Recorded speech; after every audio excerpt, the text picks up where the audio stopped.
জলাবদ্ধতা, জরাজীর্ণ ভবন আর স্থান স্বল্পতায় বেহাল দশা কুমিল্লা জেলার অন্যতম প্রধান খাদ্য গুদামের।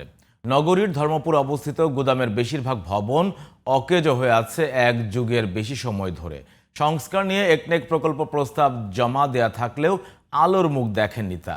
দ্রুতই প্রকল্প পাশ হবে আশা গুদামের দায়িত্বরত কর্মকর্তার। কুমিল্লা প্রতিনিধি সেলিম মুন্সির রিপোর্ট, জানাচ্ছেন জোবায়ের রহমান।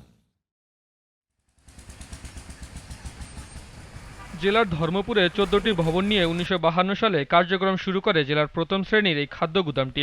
১০,০০০ মেট্রিক টনের সক্ষমতা থাকলেও বেহাল দশার কারণে গুদামের সক্ষমতা নেমে এসেছে ৬,০০০ মেট্রিক টনে। অনুপযোগী ভবনের পাশাপাশি মালামাল আনা নেওয়ার একমাত্র সড়কটি বৃষ্টি ও জলাবদ্ধতায় খানাখন্দক হওয়ায় চলাচলে বেগ পেতে হচ্ছে কৃষকদের। এই সড়ক নিয়ে অভিযোগ রয়েছে গাড়ি চালকদেরও। সমস্যা প্রথম আপনার এই রাস্তা, আর অন্য কোনো সমস্যা নেই। রাস্তা যাতায়াত এখানে মনে করেন যে আমরা ছোট গাড়ি দিয়ে ধান আনি কৃষকরা, আইনা মনে করেন যে ভোগান্তির হয়তো হয়।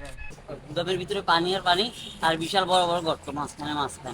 অনেক সময় এরকম হয় যে কি গাড়ি উল্টো হয়ে যাবে ভাঙ্গা, আর পানি বর্ষা হইলে পানি যাইতে পারে না ড্রেনের কারণে, রাস্তাঘাট ভাঙ্গা ফলে গাড়ি গাড়াইয়া এই যে মাল আনছে ছোট গাড়ি করে বড় গাড়ি করে মাল পাল্টে এক একটা পার্টি মনে করেন প্রত্যেকটা দিন ৩,০০০-৫,০০০ জরিমানা দিতেছে।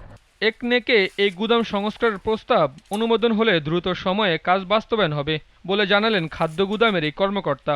রেল লাইন উঁচু হওয়ার কারণে প্লাস সিটি কর্পোরেশনের ড্রেনেজ ব্যবস্থা না থাকার কারণে, এলাকা নিচু হওয়ার কারণে, অধিক বৃষ্টিপাতের কারণে এখানে পানি জমা হচ্ছে। সহসায় মাননীয় খাদ্য উপদেষ্টা মহোদয় এবং ডিসি স্যারের উদ্যোগে ওনারা বলছে যে এখানে একনেকে যে কাজ দেওয়া আছে তা প্রকল্পটা বাস্তবায়নের চেষ্টা চলছে। জেলার খাদ্য সরবরাহ নিরবিচ্ছিন্ন রাখতে অবিলম্বে খাদ্য গুদামটি সংস্কারের দাবি জেলার সাধারণ মানুষের। Zobayer Rahman, GTV news.